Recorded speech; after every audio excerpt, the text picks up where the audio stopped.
Hello everyone. In this video, I will be showing you how to find LinkedIn username.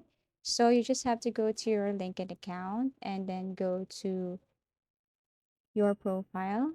Click view profile here. And then as you can see above, this is your LinkedIn username. Okay.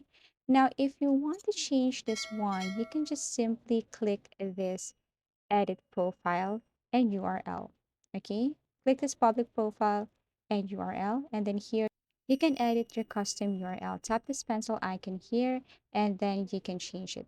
So let's just say I want to change it to AB and then numbers.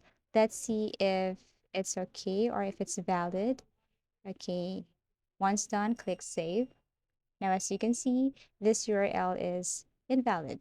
Okay, so let me change it to Andrea and then 1, 2, 3, 4, 5, 6, 7, 8, 9, something like that. And then click save, and that's it. Now, if you want to share your username, you can just simply copy this one, go to any social media account, or if you want to share it to your friends, you can just simply send this. Okay, copy and paste.